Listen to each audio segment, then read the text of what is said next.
America की जानिब से भारतीय मसनूआत पर 50% अमरीकी टैरिफ आयद होने के बाद दोनों मुल्कों के दरमियान 2 दहाइयों में पहली बार तिजारती ताल्लुकात इंतहाई निचली सतह पर पहुंच गए हैं।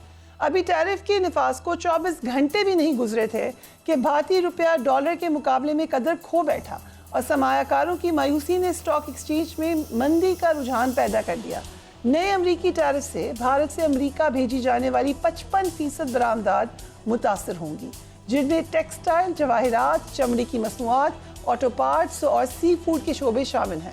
भारत को अमरीकी टैरिफ से किन किन शोबों में नुकसान होता नजर आ रहा है, let's have a look.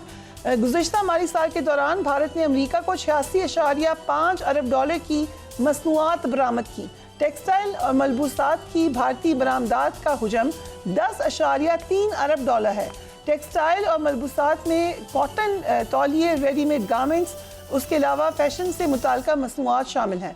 Bharat ने अमरीका को जवाहरात और जेवरात की बरामदात सालाना 12 अरब डॉलर उसका तखमीना है। चमड़े और जूतों की बरामदात 1.18 अरब डॉलर और केमिकल मसनूआत 2.34 अरब डॉलर है। टैरिफ के बाद अमरीकी खरीदारों ने भारतीय ऑर्डर्स रोक कर वियतनाम और बांग्लादेश से मुतबादिल तलाश करना शुरू कर दिए हैं। इस टैरिफ से भारतीय कंपनियों की जो साख है वो भी मुतासर होने का खतरा है। भारत इस वक्त हम ये भी जानते हैं कि रूस से सस्ता तेल खरीद कर खतीर मुनाफा कमा रहा है, जैसे कि प्रेसिडेंट ट्रंप ने भी इसका जिक्र किया। इस पर भी एक नज़र डालते हैं। इसका एस्टिमेट करने के लिए भारत ने रवां साल रशिया से रोज़ाना औसतन 17,50,000 बैरल तेल खरीदा है, जो कि नई दिल्ली की कुल दरामदात का 35% है। जून 2025 में भारत की रूसी तेल बरामदात में 17.4% माहाना इजाफा रिकॉर्ड किया गया, जिसमें भारत ने रूस से 20 लाख बैरल योमिया तेल दरामद किया। रवां बरस की पहली शशमाही में भारत की निजी रिफाइनरीज ने 60% रूसी तेल खरीदा। भारत ने रूस से सस्ता तेल खरीद कर 12 से 15 अरब डॉलर की बचत की। भारत ने सस्ती रशियन तेल और एक्सपोर्ट से 52 अरब डॉलर का खालिस मुनाफा हासिल किया। अमेरिकी सदर डोनाल्ड ट्रंप ने आज रूस से तेल खरीदारी ना रोकने पर मजीद सख्तियां, पाबंदियां लगाने का भी इंदिया दिया है। आखिरकार भारतीय मीडिया ने खुलकर नरेंद्र मोदी के करीबी दोस्तों पर तनकीद शुरू कर दी है।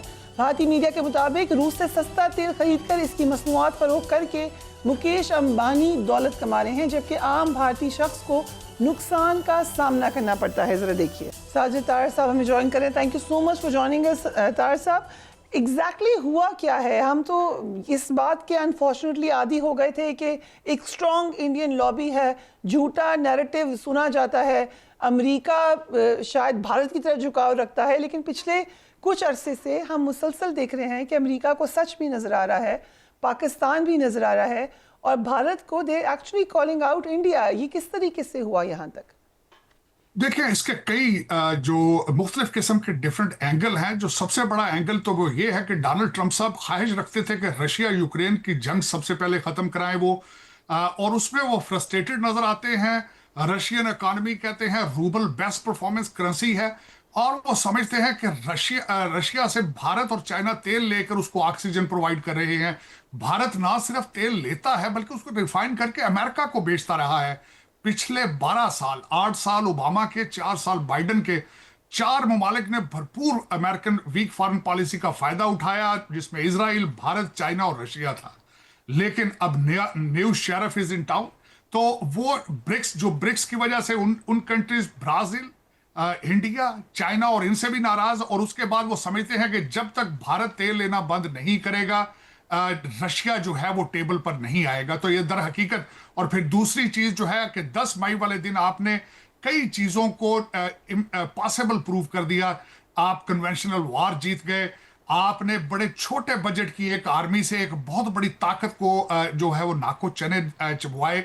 आपने जिस तरीके से उनको मफलूज कर दिया, आप बल्कि 20 तैयारे गिराने की सलाहियत रखते थे, लेकिन आपने एक जिम्मेदार मुल्क होने का सबूत दिया।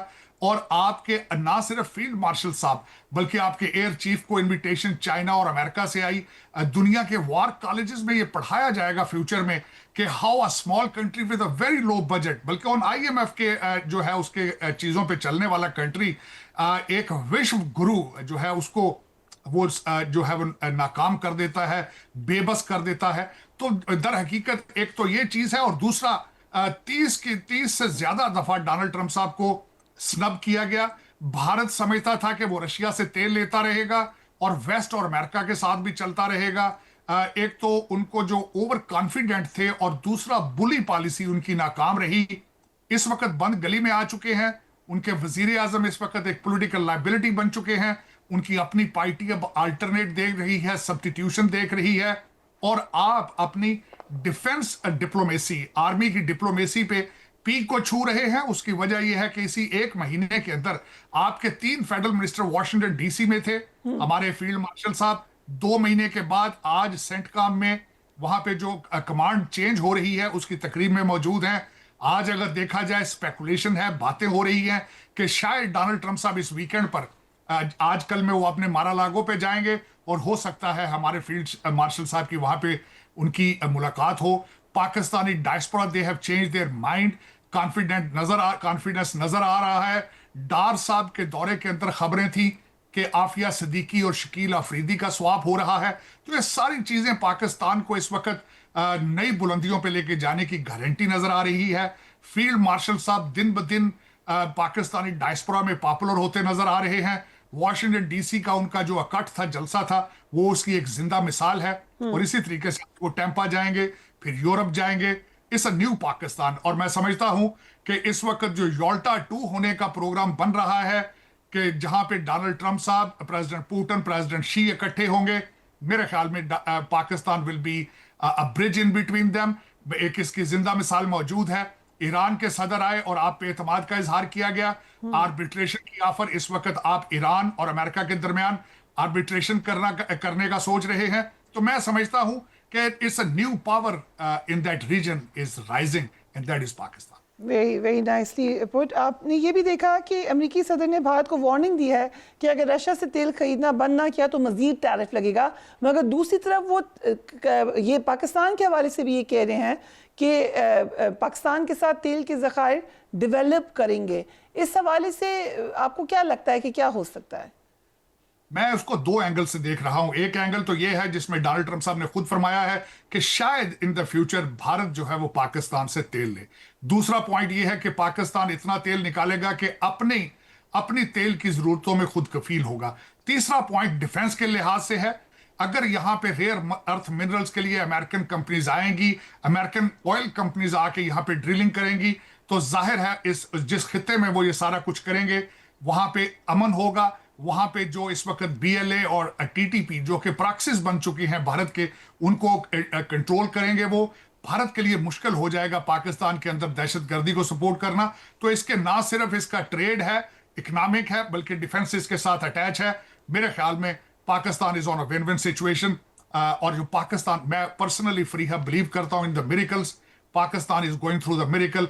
पाकिस्तान इज राइजिंग टुडे, और the future belong to Pakistan.